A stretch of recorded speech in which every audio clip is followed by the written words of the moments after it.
It is now time for the final countdown, I think. Right, Seth? Almost final. Almost. We got Did a little early. no Billy, 25 hours early. no Steven, but we got to do it a day early because we're traveling. Billy's traveling. We're traveling as well. How are you, buddy? I'm good, man.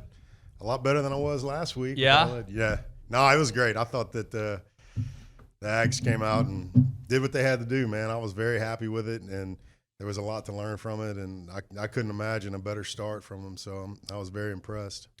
Look, I expect blowouts in the first game from a team like Texas A&M. But I came away from that blowout much more happy than I have in years, right?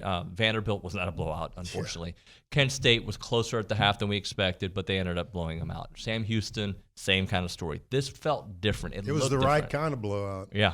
And we went out and we executed.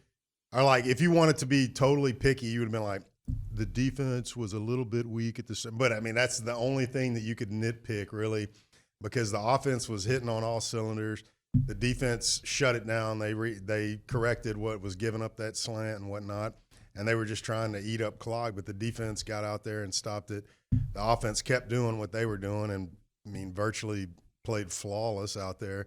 And it was great. Connor was just magical. I mean, he looking back at some of the film and all that stuff, just a little bit that I did, you could see that his timing was impeccable. Getting rid of the ball is like, it was just that inherent nature that he had to, something's coming, I got to get rid of it. And he got perfect timing. I mean, there were like 3 or 4 that if he held it just, a second longer, it's a sack or knock the ball out of his hand kind of pass, that kind of thing. And no, I was very, very happy and pleased. And I'm sure there's people that have broken it down a lot further than I have, but I thought that the offensive line looked solid. Basantis is a true freshman. I mean, you can't. Did he look like a true freshman to you? No, I mean, he honestly looked like a guy that you like. If you said, "Hey, pick out the true freshman," you wouldn't have been like 71. And no, I mean, you wouldn't have said that because he did a good job. Yes, you can like coach him up, which is fine. You're going to do that, especially for the guy that was his first game. He did what he needed to do, and the thing that you could take away from that is that he's going to be so much better, because there were minor things that all it is coaching that they're going to say to him, and he's going to get it done, and he's going to be a great player for us. I'm super excited about his future. What about establishing the run? Something we kind of saw it. I mean, it was good. It wasn't great. I mean, I would say as a lineman and as any running game. And, I mean, obviously, I'm sure there's stats that you could look up, but I feel at least that running game is something that takes a little bit of time to establish, and especially when you're throwing out some newer offensive linemen that hadn't worked together totally like that, and with Bryce missing some practices and things. I mean, that's going to work. The kinks are going to get worked out from that, and hopefully against Miami you see some different wrinkles in the running game. And, our ability to do that a little bit better. But overall, I don't really have any gripes or complaints about it. I mean, I don't know. As offensive coordinator, I think Petrino was like, look, why would I try to do that? Why would I ram my head against the wall and then I can do this all day? I can throw deep to Noah Thomas, and I can throw deep to Evan Stewart and complete it, get touchdowns, things like that. So why would I change that? Why would I try to force the run or things? So I respect what we did, and I think that we're going to be fine. Obviously it was New Mexico. I'm not trying to make it something that we're not, but I'm also not trying to belittle our performance because it was truly very impressive. I mean, like you said earlier, we hadn't had showings like that early in the past. Right. And I was super pleased for them to go out and execute the way they did, and for Connor to make some of the decisions that he made and to be able to do that was just really impressive. And, I got nothing but very positive feelings about that game. Let's go to the Angry Elephant News and Social Center. The Angry Elephant, like your politics, love your bar. Find an Angry Elephant near you in Bryan, College Station, Magnolia, San Antonio. Leanna Davidson is there. We got a text there from Brad and Brenham. Let's hear it. So he says, I think a big key to the game is our defensive ends can pressure Tyler Van Dyke without us having to blitz a lot with cornerbacks or safeties that would possibly expose the back end to big plays. What do you think? Brad from Brenham. Yeah, I mean, I'm on board with that. I think that they're getting pressure on one of their, I think, key players is going to be huge for us, and I think that our guys need to go out and show that they have that ability, and I think they do. They do, but it's like I said. I mean, we were. I don't think we showed probably 50% of what we can do on defense and on offense. I mean, scheme wise, right? And they did that purposefully, and you're going to see it get completely opened up. You're not going to save anything. And it's all going to get thrown at Miami. You think they throw it all out in Miami? Oh, yeah, for sure. Well, let's say we're blowing them out. No, they don't. Right. But this game is like you don't hold anything back in this game. I mean, I go into it saying it's going to get opened up, and I would leave. If it's close, I mean, I'm leaving it opened up. I'm not trying to conceal what I'm going to do against Auburn or Alabama or whatever. I mean, it all gets shown today or Saturday. Explain that to me. So if they show it all, there's still wrinkles that they add throughout the year, right? like throughout the season, you're going to see things. They're going to watch the previous 3 games versus Auburn, and they go, "Hey, this worked. This worked for such and such. This worked for them. So we're going to add this little wrinkle in our stuff." Yeah, there are going to be wrinkles and additions throughout the year. I mean, you're going to have the last LSU. There's going to be a new wrinkle. They're going to go look back at all of LSU's film, and they're going to see things that worked against that LSU defense recently that have been giving them fits. And we're gonna, if we hadn't instituted it, we're gonna institute it. That's just how it works. In the NFL, it's like a copycat league, right? That's how that works. Is that you do things that work against other teams and you implement that. And a lot of coaches try to take credit for that success or this, that, and the other. But it's just tape, right? You watch the tape. This is work. You put that in, and it works. And that's generally how it goes throughout the year. And there'll be new wrinkles that we introduce, and I have no doubt that Petrino has the ability to dial up whatever it is that he has in his mind at any given point and get that, going for us. Looky here. I know. Looky here. Hey, buddy. I'm glad I got all my words in early, man. I might not be able to talk the rest of the show. Here we go. How are you, man? I'm just disappointed in your brother. Yeah. Well, he's busy. He's working. I think, you know what? He'll bring it back. We may have to move this to a happy hour night show or something to get him to actually be able to show up. Maybe you feed him. Yeah. Seth's not fun by himself. If you get Steve he's here, informative. Is he? Did you do your homework this week? He did. What was that? Am I not fun? How am I not fun? Am I You're not a clown? Not funny how?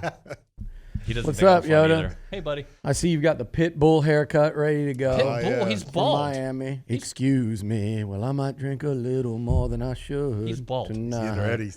Actually, excuse me. Well, I won't drink anything tonight because I'm noon, yo-ho. I'll have a protein shake. I will have a protein shake. When are you leaving? Today? Yeah, from here. Well, home for like an hour. Okay. Well, good time. Nice. Get a little walk up for Griffin, pack up since I haven't done that yet. And He's taking care of Griff. Kay Nagley, and then Dolores is coming in town. Nice. Well, this is Billy's favorite topic here. I want to go back. What's that? Bryce Foster. Oh, okay. Not Bryce himself, but the line. Why is that my? What's my I don't know, because sometimes It was I a ask good about, transition. No, when I ask about the line, you give me this look like, really? The O line? Yeah. Why is it? Why Oh, because I like to get his opinion on what they do. That's normal. Everybody loves the O-line, dude. Oh. You saw it. We performed great because the offensive line performed great. They're protected. Billy, where's this narrative coming from? Maybe I made it up. My only narrative that I was ready to shelve I and knew retire something was was coming. the 7 points more a game. If they did that, they'd have been 10-2. That was literally 9 months of you and Olin saying that. You don't listen. Oh, You don't listen. to your own radio show. You know why I know you don't Trust me, listen? I listen. Because I listen you, every He's always morning. listening. The Yeah. nitpicker. Listen, Billy, I changed that midway through the summer or before that. I was like, well, you can say that about every team. But y'all kept saying it, and then you just added that you could say that about every team part. Well, but is it not true? Do you think this team that scored 22 points a game, I think you could say that about every team. but 22 was ridiculous. That was ridiculous. There's no denying that. Like, just give me 29. That was ludicrous. Yes, you do go 5 and 7 when you score 22 points. That's correct. Yeah, that's what happens. Please. The offense was bad. The offense looked good in this game. The offense has looked really good in their last 2 games, actually. That's true. And that's We got a good quarterback, boys. and that's important because they look good in the last 2 games, one of which came against a real opponent in LSU. And now it should be, I think, only even better because, like you said, look, you've got Bryce Foster. Noah Thomas might have gotten some reps against LSU, but he wasn't a factor. So you've added Bryce Foster. You've added Noah Thomas. I think, your offensive line, regardless of where it goes, I think they've taken a significant step forward from last year. Now, they were really good in that game. You've got a lot of and all those defensive guys are a full off-season, better, more conditioned, older than they were the last time you took the field against a quality opponent, which was LSU. So, and you've got Aniyah Smith, who, by the way, you didn't have. Now, my big question mark is you're without A-Chain, who put you on your back in that game. By the way, he put you on his back to beat Miami, too. That was defense and A-Chain. We got a lot of other backs, though. To me, those are the guys I'm most By interested. backs, I mean literal backs, not running backs. You said he put the team on his back. I'm saying we got a lot of guys backs out to there, put the team on. A lot. Yeah. All right. This is why we need Steve. This is why we need Steve. I don't even know what he's. But the running backs tomorrow, like Miami's backs and A&M's running backs. Study those numbers after the football game. And I think it'll be pretty telling. Like A&M doesn't have to run for 200-plus yards. But if they can run for 140, 150, and you keep Miami's backs in there too, 120 to 150, I think A&M will have a great chance to win. And I mean their entire stable. If I'm Miami, I really don't know what they love to do on defense. But if they're going to try to stop the run by bringing men in to me, if I'm A&M, I'm like, make them stop the pass. Yeah. Like I would throw on them relentlessly until they stop it. And I really wouldn't care how many yards. Yeah, everybody's got to have a running game to keep the passing game honest. Yeah. But I would force them to stop the pass. Yeah, I agree with you. I mean, we are that good. I know it was only New Mexico. I don't care. I think we've got the talent to go show that against Miami and make them beat us too. If Miami does that, and they've got the DC from Marshall last year who's legit. I mean, he went up to South Bend and beat the brakes off of Notre Dame with Marshall players. I mean, and they did it for the whole year. It wasn't a one-off week. They had an elite defense last year. So I think Miami's going to be a lot better on defense. They've got transfers at linebacker. They've got Leonard Taylor and another massive defensive tackle who got some all-ACC mention. And they've got talent in the secondary. Although I agree with you, that's where you can exploit them is in the back on the back end. If they're going to sell out to stop your running game, then yeah, I think you're absolutely right because you're not going to run not successfully enough against a team selling out with that kind of talent to stop the run. So yeah, I think you throw to open up the running game, and as the game goes on, all of a sudden, boop, there's a 20-yard run. Bop, there goes Wigman off for 15, and you wear them out that way. Which is proof of a good running game. I think great running games get exposed in the fourth quarter, honestly, because it's like ramming your head against a wall early, and then you get bigger and bigger and bigger chunks as the game progresses. But you're saying you don't want to see A&M ram their head, and I don't think Bobby Petrino will do that. Yeah, and I don't think he will either. But I don't think you have to establish the run to get this offense going. I think Miami's running game is what fascinates me the most. Like it's like A&M, can they do enough?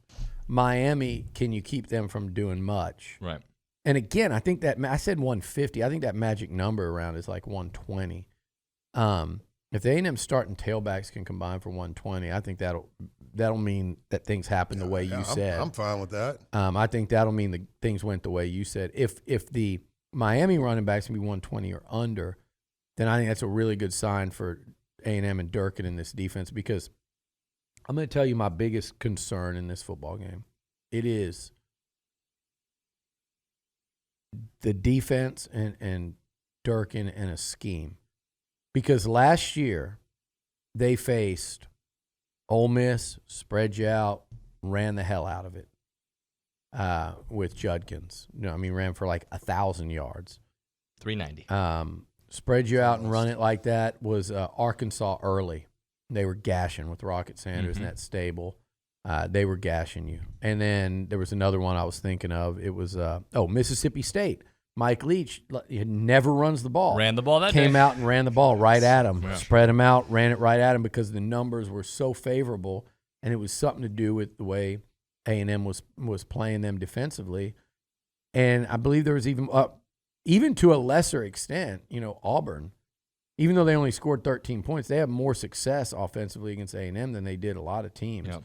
So that is what concerns me, because Shannon Dawson, coming from the Dana Holgerson tree, directly from it, he's a Dana disciple. He's like his right-hand guy.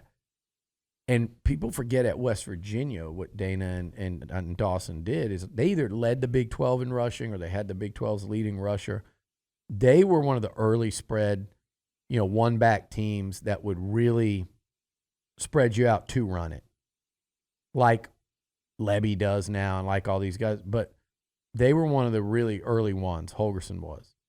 And that was a weakness for A&M last year. And Miami has really good backs, and you have to respect Van Dyke. And I think they've added transfers, 2 of them on the offensive line. They're starting a 6'7", 345-pound freshman tackle. If they start leaning on you and spread you sideline to sideline, it takes away, I think, that strength and power advantage, which is A&M's strength, which is along the defensive line.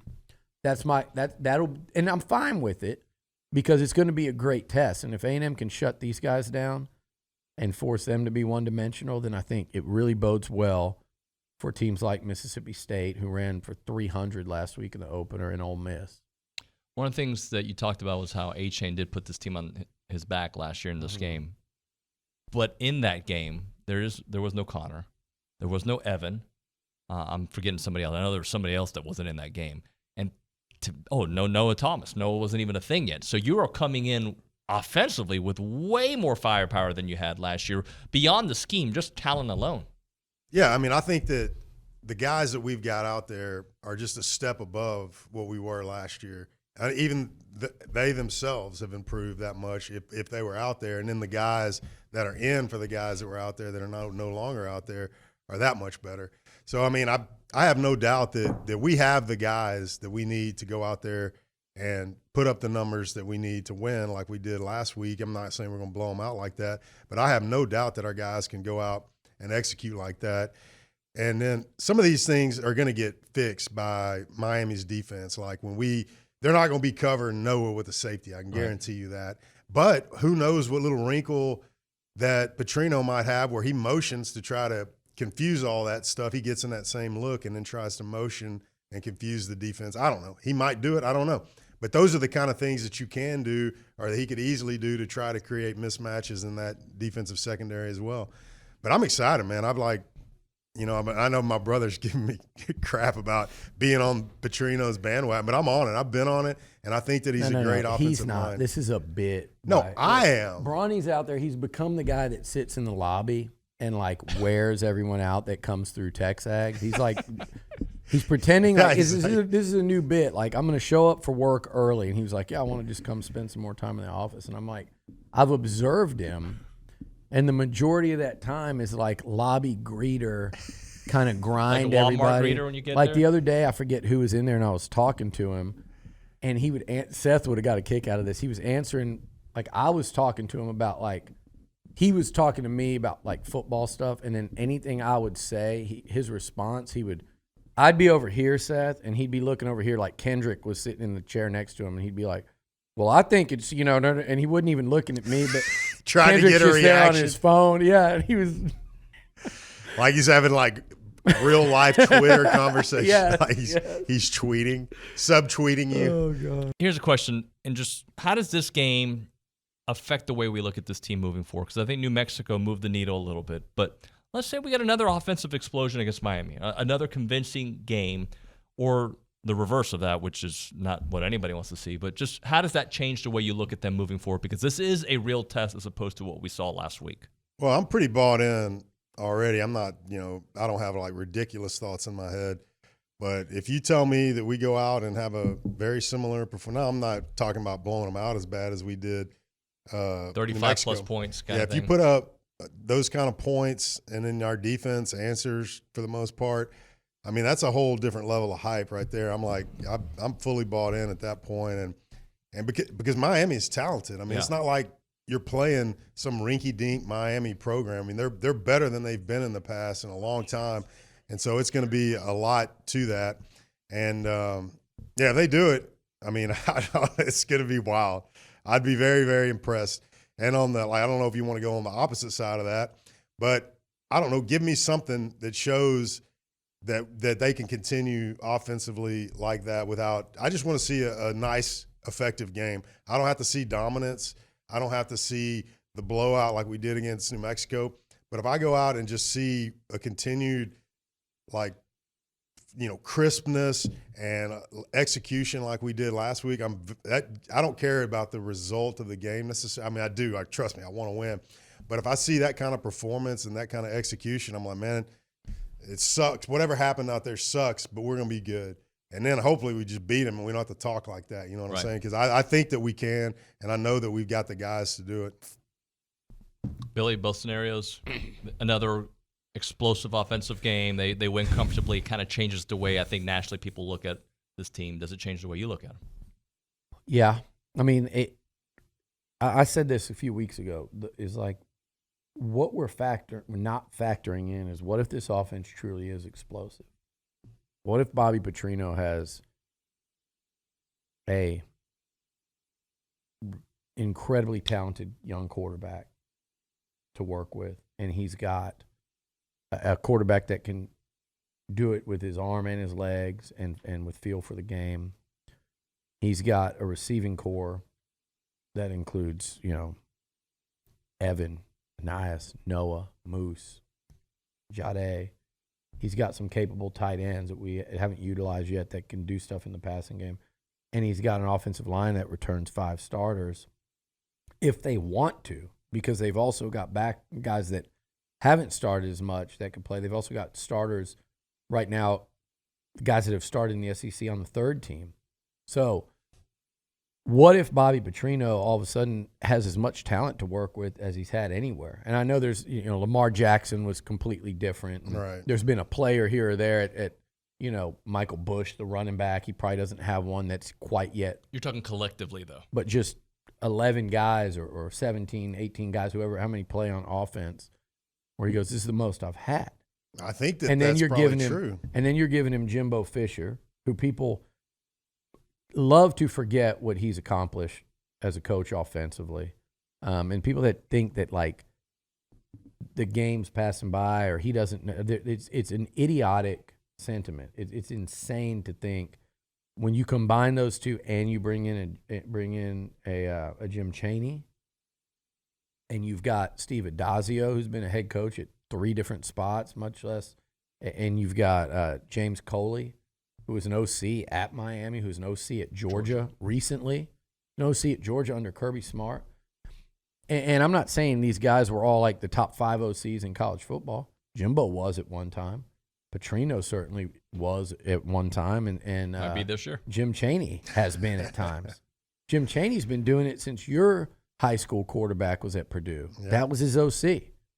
I mean, he's over there under Joe Tiller. Well, Jim Chaney was a Kevin Sumlin mentor. That's how far back we're going. Jim Chaney coached his high school quarterback in Drew Brees. So that amount of knowledge, to take that combined with what A&M's got to offer,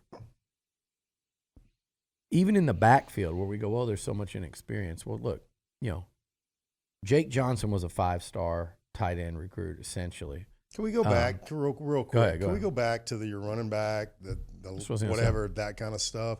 Is how do I put this? I am not sitting here trying to trash the running back position, but it's just a proven fact, and you can go to the top echelon of football, which is the NFL, and just look at what they pay these guys. And I'm not trying to belittle the position, but it's almost a put somebody in there that's effective and it'll get the job done. Yeah. And I'm not trying to say that they don't matter. They do matter, but it's just a different world and there aren't any Emmitt Smiths or Barry Sanders where you're just going to feed them 40 to the game isn't like that. Except Quinshon Judkins. He might easy. But listen, Miami's 2 top backs, Parrish, the true freshman who looked really good, and I forget the other guy's name. It's what was his name? It's a junior, Fletcher. They went for like 160, 170 last week combined. And I watched that game, and that was the one thing that impressed me. That and their talent on defense is what caught my eye. They didn't blow them out. I got more texts from Aggies saying Miami looks good, because we're just by nature scared, and I hate that. Yeah. He's scared. Who's You're scared. I'm not scared one bit. I hate it because I'm on board. I'm the biggest maroon glasses guy. All right, trust me. But so we don't consider the fact. What if this offense just lights it up? What if this offense is a top 3 offense in the SEC? No one wants to let themselves believe. People don't like to let hope, themselves what does it believe say? because it hope just hurts. Hope is a dangerous thing. It hurts to get is exposed that or whatever. Yeah. You know is that what I'm saying? Shawshank? But I believe that we can go out there and do it. But hope is a dangerous thing, Nuno. That's what the guy I'm not worried about Shawshank offense. said. I'm worried about defense. Red. That's what I'm worried about. Okay, I mean, like I got nothing for you there because you're worried about. Okay, I'm going to tell you this because I said the same thing. You're worried about defense, and you're worried about a defense with McKinley Jackson and Walter Nolan looking like they did last week, along with Regis and Rakes and Shamar Turner when he's inside, and Gabe Brownlow-Dindy, those guys on the inside, and Shamar Stewart going back home to play in Miami at end, and Fadil Diggs, who looked really good last week. You saw him sitting out of Bright when we walked into the press conference. He looks ready for the NFL. You got LT Overton in there, not to mention Eni, White, Malik Silla, like Edgerrin Cooper. A veteran in Damani Richardson, Jordan Gilbert, Bryce Anderson, Josh DeBerry looked good last week. Tyreek Chappelle's been a good player. Like, I'm with you, but I'm also saying if that's what we're worried about, if that's my big concern, which it is, and then an A&M O-line versus the Miami D-line is a concern to me. I'm like, I saw how they played last week. For as good as Miami is on the inside, Bryce Foster might be better. You got Dewberry, Naboo, a senior in Layden Robinson. Basantis looked really good. Father, he got on the field. He can play this week. So, like, if those are our concerns, I feel okay about that. Yeah. Because I agree, and I agree. They're concerns until we see it against a good team. This is our first chance to see it. But the last time we saw it against a good team, all those names I said, minus, I guess, Bryce wasn't playing and Basantis wasn't here yet, but all those names I said kicked LSU's ass. They whipped their ass in the trenches, okay? And Edgerrin Cooper's causing fumbles, and Damani Richardson's running them back for touchdowns, and, you know, Amari Daniels is ripping off nice runs when he was spelling A-Chain, and Moose is making plays. And, I mean, that was without Anaya. So I get the concern, but there's a reason A&M is a 4+ point favorite on the road. A&M should win this football game. But like you and I've said all week, they have to play well. Yeah. They can't not play well. Because I think if there's one thing I can guarantee, it's that they're getting Miami's best shot. Yeah. This is their Super Bowl. And if there's one person that understands that better than anybody, Jimbo Fisher. For as many times as he's coached against Miami, and he knows, and I've talked to him about it before, and he beat him last year here at A&M. He beat him so many times at Florida State. He's been on as an OC there under Bowden, as a head coach. He was beating them. They had their foot on Miami when he was a head coach there. But he understands, and we've talked about it, like the comparison of Florida and Miami, those teams. And I feel like Jimbo's always had a very healthy respect for Miami because I think when we talked to you, even when they were down and weren't as good a team, they fought you. And they came to compete and fight. And that wasn't always the case, I don't think, with Florida when they're down. But the Miami program, and it's the history, and it's the pride, and it's the recruit in South Florida like that, they're in for a fight. And I think the A&M players should know that because they had a 4-quarter fight last year. we're actually going to do a little pick six here, gentlemen, because it's the longer segment, and sometimes we go long. We don't have the post-game show to do today.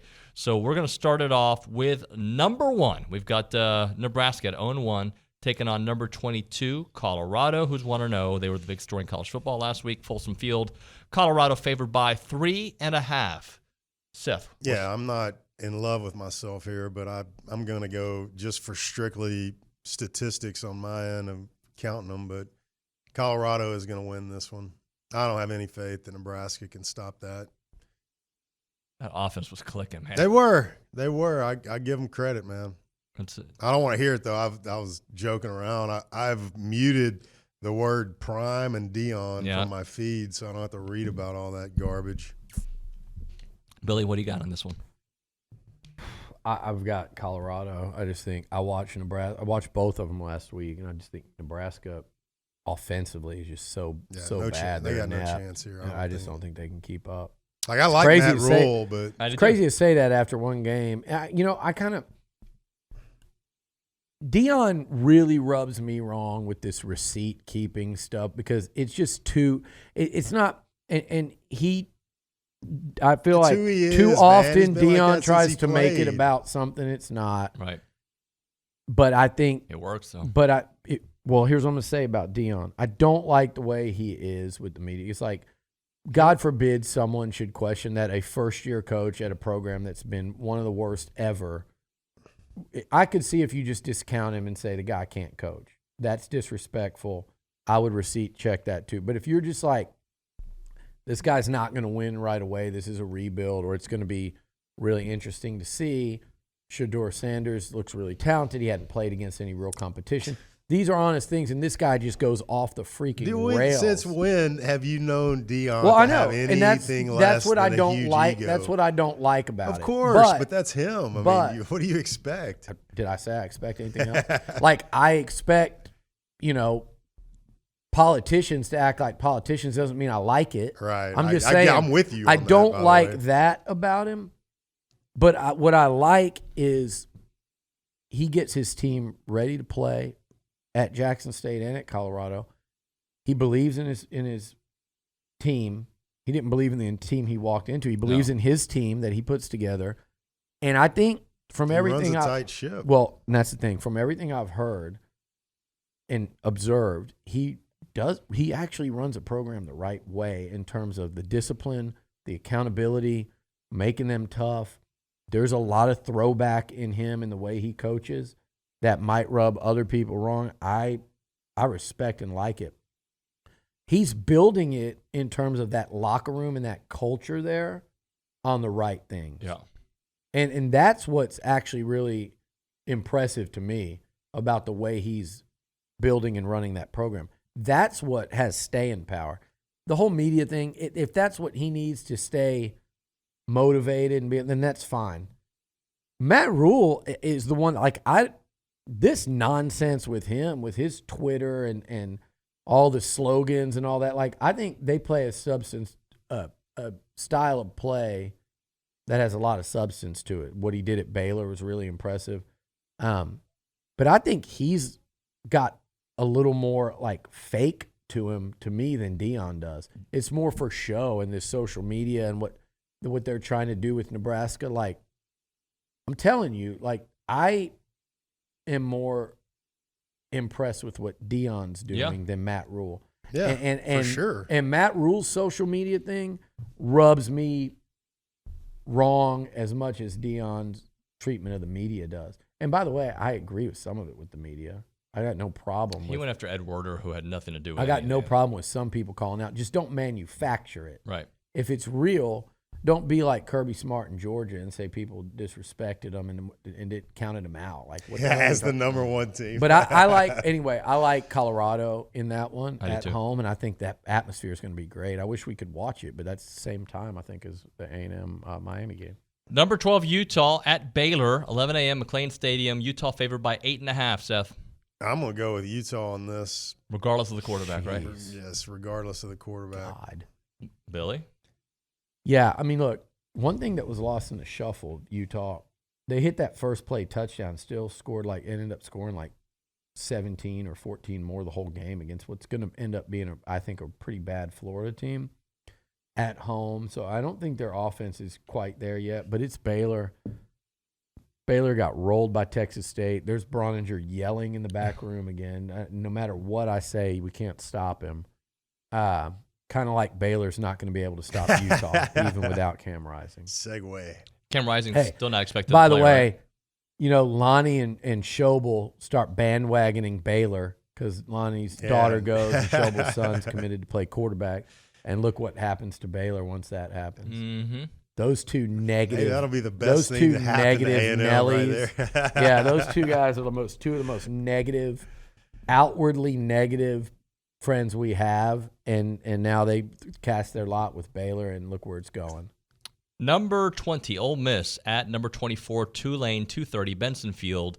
ESPN2 broadcast. Ole Miss favored by 7.5. By the way, Seth won't say anything. He won't agree with me, even though he does. Because, my God, we have to have Lonnie's family over for pool day with margaritas. So I can't say anything that's the truth. We bring you here to speak the truth. I do speak the truth. Is We he all negative? know it. Yes. Okay. I think it's a He's big a hell of number. a head coach. Yes. It has nothing to do with his coaching ability. No. It's just his. Schobel is too. It's what's that's crazy. right. They're both really good.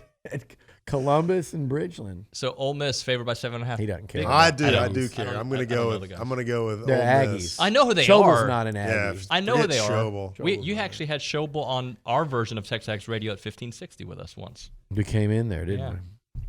You were Ole saying. Miss is going to win this one. They're going to cover. You think so? I do. The Fightin' Willie Fritz. Billy? Tulane, man. Let me give you a I little. don't know enough about Tulane, but I'm picking Ole Miss. Let me give you a little education. I'm not going to backtrack. Their last game against a Power 5 team, USC. they beat USC, and they beat Caleb Williams. Ooh. You might have heard of him. The year before, the same quarterback who completed 14 of 15 passes for 4 or 5 touchdowns in the opener, Pratt, he went up to Norman, and they were a 4th down away from getting in the red zone to beat Oklahoma a couple years ago. So this guy and this program. Oh, by the way, I forgot. Did they go win in Manhattan last year and beat Kansas State, a team that won the Big 12? So last year they beat the Big 12 champions and they beat the Heisman Trophy winner in USC in a bowl game. They're playing at home. They're in the Superdome.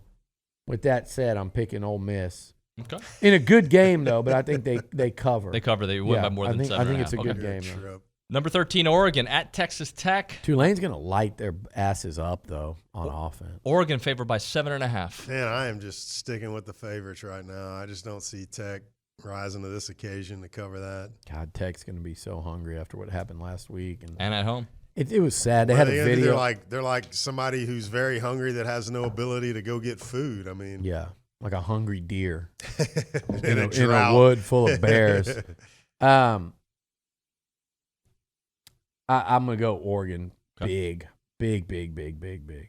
Pac-12 is going to own the Big 12 this weekend. That's for sure. And Tech, I was sad watching their players like do videos like asking the fan, like apologizing to the fans and asking them to come to the game. It was so kind of cringy to watch. Like, Kind of like it's Miami. unfortunate. I root for Tech. Yeah. Giving away tickets. Miami's Yeah, but like Miami does it. They're not sitting there apologizing and begging. They're sitting there. They're like, we got a lot to do here. Yeah, they're No, like, but we're good. Come support us. Yeah, Well, that's they what they want. think they're going to roll A&M Saturday. Their fans do, their players do, Oh, and their wow. coaches do. I'm telling you right now, like these guys think that they're going to make a statement at A&M's expense. So I hope the Aggies are ready for that. And it will be that much sweeter if A&M goes in there and kicks them around. Running out of time to get all the stuff in. Texas and Bama. Let me find the point spread for you, Mr. Seth. It is Bama favored by 7.5 at Bryant-Denny Stadium. Well, this goes back to my sheer hatred of Texas. I'm going with Bama on this.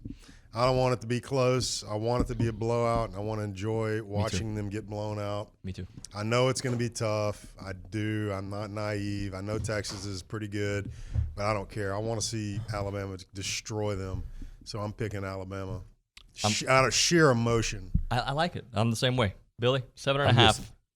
What's going on? No, we're doing the whole show, and I can hear Bronny in there a room away the whole conversation, and he doesn't believe me. And it's like, how many weeks in a row Put a headphone do on. we do this? I'm not going to wear headphones, so I can't Just don't talk. There's no one else's voice we can hear. Y'all don't say anything. I'm the bad guy. God forbid. Texas, Alabama. 7.5. I like Texas to cover. Okay. We'll pick tomorrow. I'll let you know who I think is going to win that one. I like Texas to cover. That feels very big for a quarterback that we don't yet know if he's going to be one-dimensional. Yep. I'm not all in on Texas's offense, but I know that if Ewers is connecting on that deep ball and they can get him a little protection, it'll be a problem for Bama. We saw it a little bit last year. Sark can call a good offense. I think there's a little bit of overrated there because he just doesn't do it week in and week out. But if they get going, if they can exploit some matchups, and I think they'll do that enough to cover and maybe win that game. All right. It's all on Milroe. It's all on Milroe and their ability. Can he run the ball to kind of get them on their heels defensively? Because the Texas defense is good, and I don't know if the Alabama offense is better than that. That leads to a Texas cover. Number 23, Texas A&M 1-0 at Miami 1-0, 2:30 Hard Rock Stadium. A&M favored by 4.5. Seth. Yeah, minute 30 left in the show, by the way. That's fine. I'm picking Texas A&M. I think we go down there and we play the similar type of game as we played last week. It's going to be a lot closer, but we're going to cover this game, and I think it's going to be 34-23. 24. 34-24. Okay. I like it. I'm going to go we're going to talk a lot more about this game, the matchups, the players, and everything tomorrow from Miami. But I'm going to go A&M in a cover, but a really close football game, like A&M 31-24, A&M 34-27 type game. I think, or maybe a little lower scoring. I think, I'd say 31-24. And I think it's going to be close, like anybody's game down that stretch. But we're the better team like last year? Yeah, I think it'll be similar in terms of that, but just a higher scoring version. I think both these offenses are a lot better than they were a season ago. We will do the sleeper of the week tomorrow. Seth, sorry about that. You can text the all right. answer. Who is your sleeper? Say it. I don't know. Go. I thought I was doing Freak of the Week. Oh, we can do Freak of the Week, but this one's sponsored by the Sleep Station. Oh, I'm sorry. All good. 10 seconds. Offensive line. I'm picking them again. We need them to pick it up and do a better job than that they did last year. But anyways,